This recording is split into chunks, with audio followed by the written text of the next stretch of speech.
Welcome to the 12 Report with Blessings Mosugu, and these are the headlines. Catholic Bishop confirms release of abducted Niger pupils, teachers.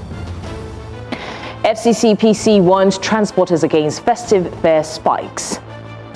Rwanda shuts thousands of churches over security concerns. We have our reporters stationed in different parts of the country and beyond. Sagir Ibrahim on standby in Niger State. Aishat Saliu is in the FCT, while Victor Mbadike is on standby in Lagos. We've got the details in a moment.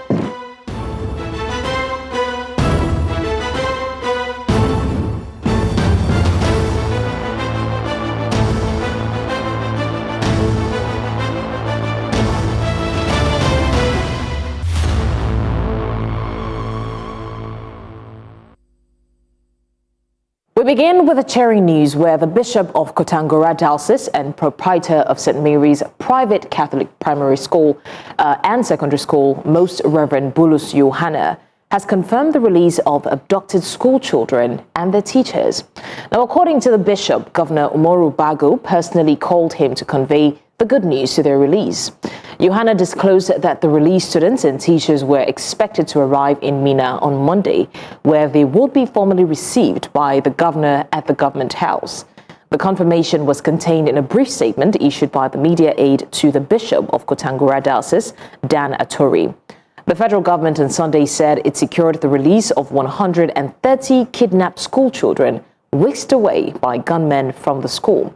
The presidential spokesman, Sunday Dare, announced this on his official X handle on Sunday.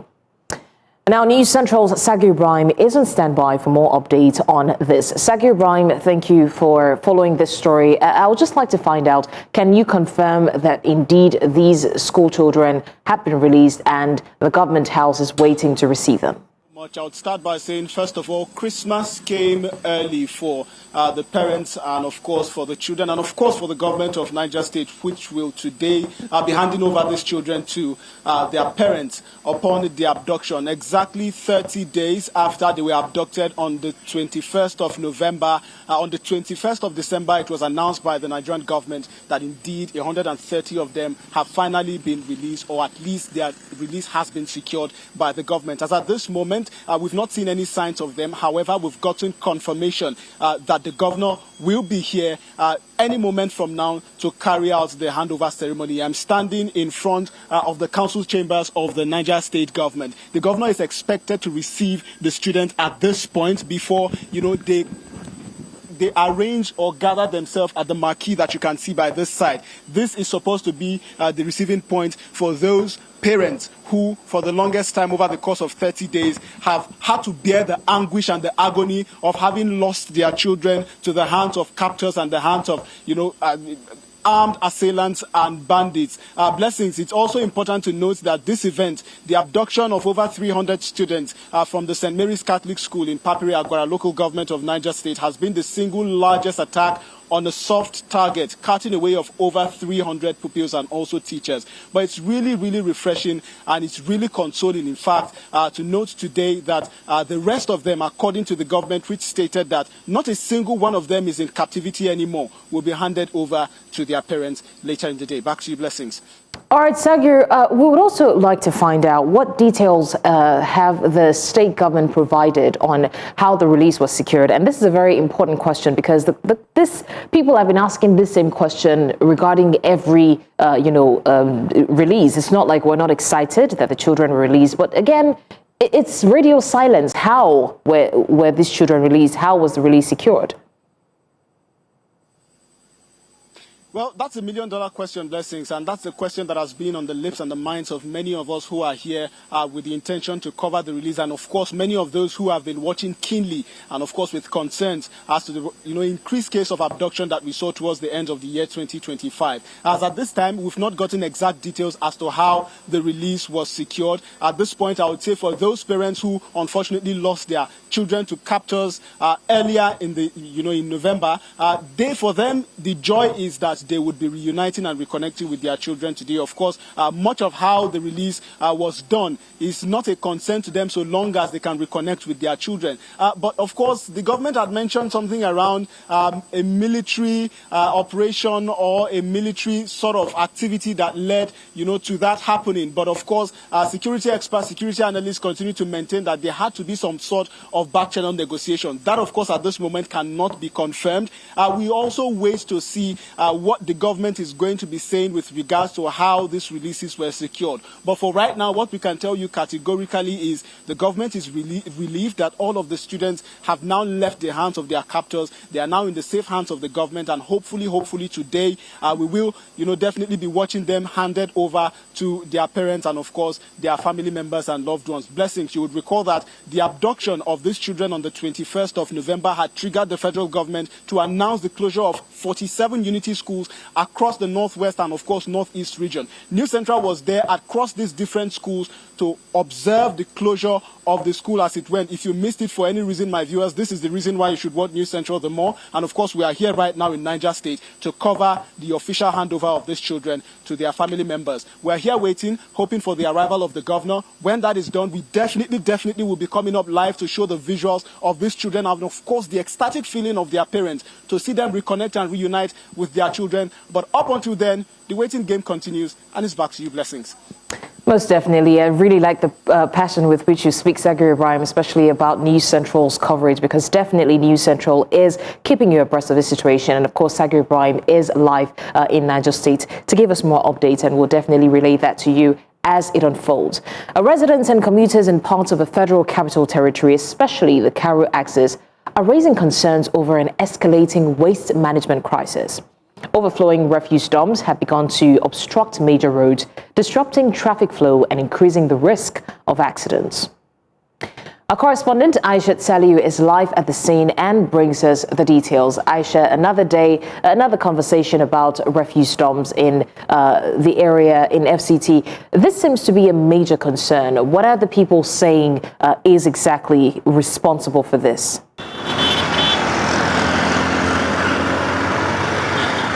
Well, good afternoon, Blessings. Well, it's quite a sunny day here and also a stenchy one, I must add.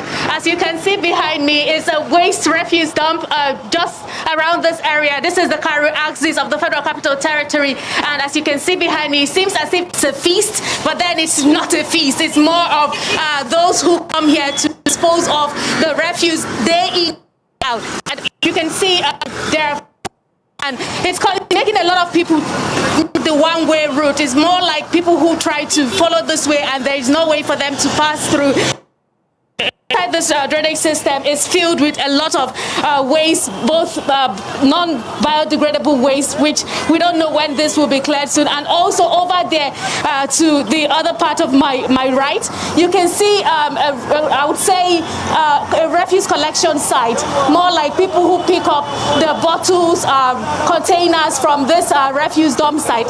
And that's another crisis over there. But for many of the people who are in this area, it seems to be a difficult challenge for them to breathe, to live, and to commute in this area. Many of the residents here have told us that day in, day out, they have to brace through this road, and it's causing a lot of traffic. All right, that's Aisha Sali there in the FCT talking about the waste crisis that region is currently facing, and we'll try to reestablish connections with her so we can get more updates on the situation. Now, the Federal Competition and Consumer Protection Commission has cautioned intercity road transport operators against arbitrary and unexplained fare increases during the ongoing Yuletide travel period. The Commission's Corporate Affairs Director, Ondaje Ijagu, issued the warning in a statement following a surge in consumer complaints from several parts of the country. The FCCPC acknowledged that seasonal demand, operational pressures, and other legitimate cost factors may affect transport pricing. However, it stressed that consumers are entitled to clear, accurate, and timely information on fares before travel. According to the Commission, any fare adjustment must be transparently communicated and applied fairly.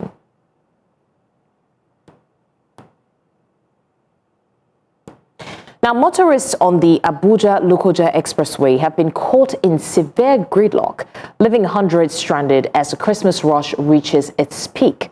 The congestion centered around Cotton-Karafi in Kogi State has turned routine journeys into a nightmare for families heading south for the holidays. Travelers report little or no movement, with vehicles stretching for miles, largely due to 2 fallen trucks, heavy festive traffic and ongoing federal road works. Officials of the Federal Road Safety Corps, alongside other security agencies, are on ground working to clear the obstruction and restore traffic flow, while urging motorists to remain patient and drive with caution. News Central's Mono Balagbobo, who has been monitoring the situation, spoke to some commuter plying the road. All those truck, they just fell down here. All those carry cow and onions. So they are just fell down almost 3 to 4. So we are just follow back bush. So, and this is almost 4 days ago now. We have been here for the past 4 hours. Like serious, I'm really tired. Look at my face, I'm stressed. Very, very stressed. Like the government should say something about it. We left around 9 o'clock and we passed the bush instead of the road. So our cars... Now, joining us for more situation report on this is Dieli Aibe, who's on standby. Dieli, can you describe the current situation on the Abuja-Lokoja road? How severe is it right now?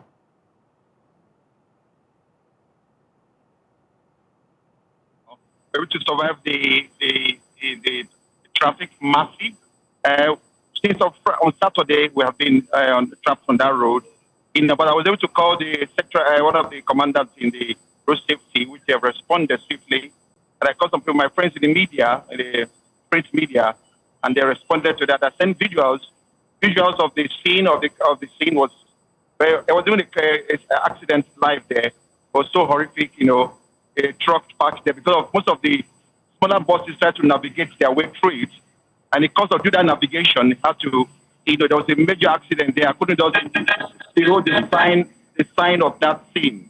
Very traumatic. And when I left, we were able to navigate through ourselves through there. There were signs of road safety officials, whether the junior officers. I said it several times that the use of technology is very critical. It will help us. As we were able to get the drones, we were able to spot that scene. The roads are very bad, so we couldn't be able to navigate through that. So I'm going to a bigger bus. So a lot of people are trapped there, and I've done some intelligent gathering. We've seen these locals that people heard about this deadlock. They're now using flight now, even in spite of the they don't want to go. They don't want to go through. They don't want to experience that kind of a traumatic experience. And most of the commuters have their kids with them. You can see the psychological effect to their parents.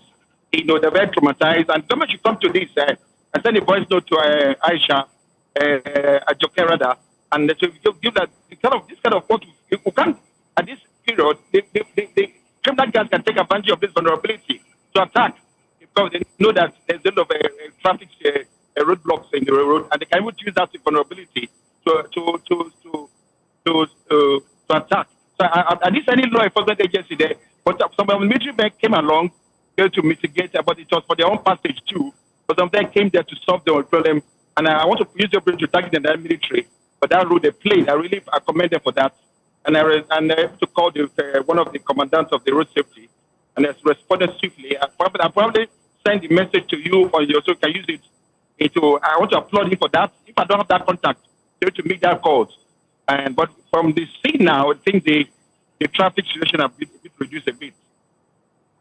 Hello, Blessing. Yes, so we will try to come back to speak with you when the audio is clearer. Thank you for the update so far. All right, very quickly, we'll go on a short break. You're still live with us on the 12 Report. When we come back, we have more stories. Do stay with us.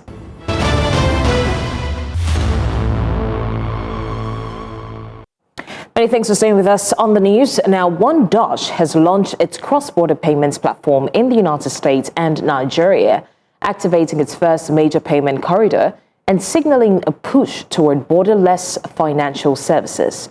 The platform is now live in 49 states in the U.S., with New York expected to follow soon.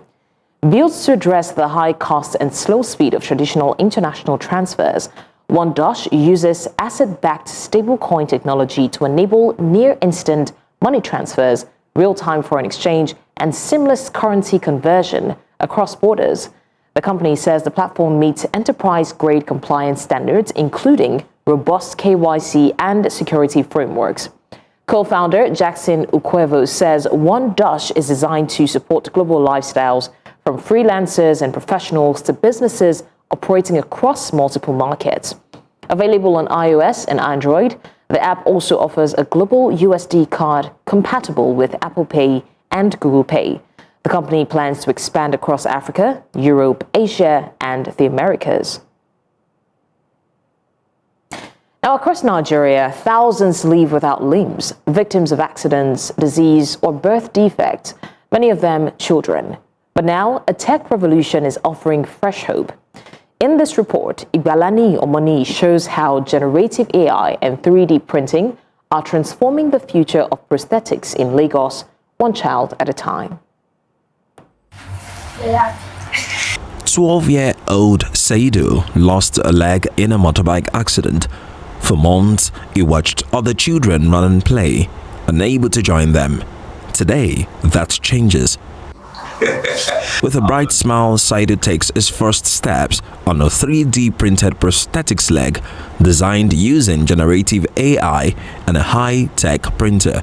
They use this thing like this, people they laugh because I say one leg, one leg, one leg. I see my picking and they are happy. Thank God. This is part of a pilot initiative combining technology and compassion to deliver affordable prosthetics. We do the measurement of the length, the width, the breadth of that particular stump or the amputation, and then after scanning, we then do a comparative analysis with the physical measurement and what we can see from the 3D model on the computer, just to make sure that it's able to fit in the leg. So once we are done with that, we get a file that looks like this. And if you can see, it has an opening where the limb goes into, right? So that process is called slicing. We are done slicing it and then we send it to the machine here.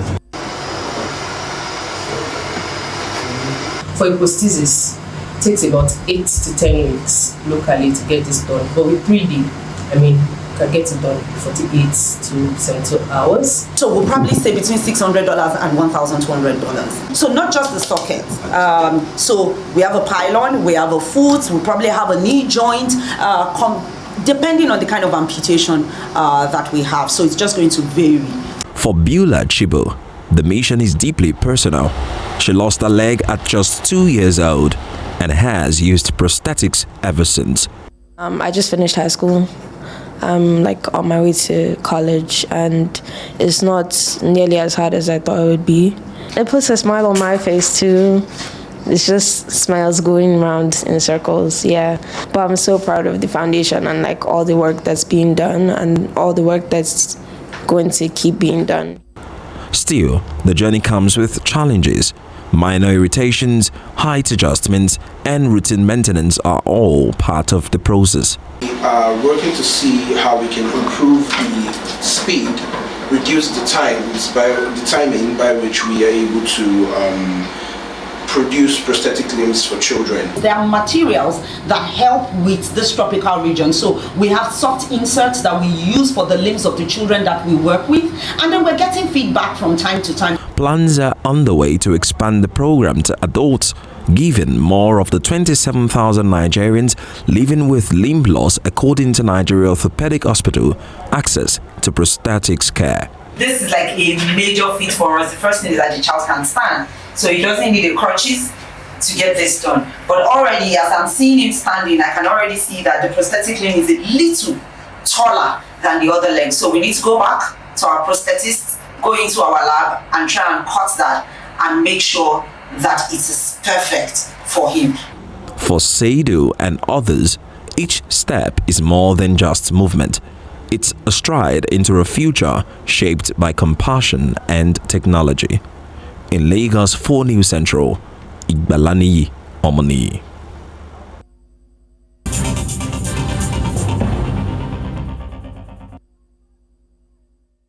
The Minister of Information and National Orientation is holding an end-of-the-year press conference where he's reviewing the federal government's key policies and achievements over the past year. while also outlining priorities for the months ahead. The briefing comes amid ongoing conversations around economic reforms, security and governance as Nigerians look to 2026 with cautious optimism. We'll go live now to the end of the year briefing.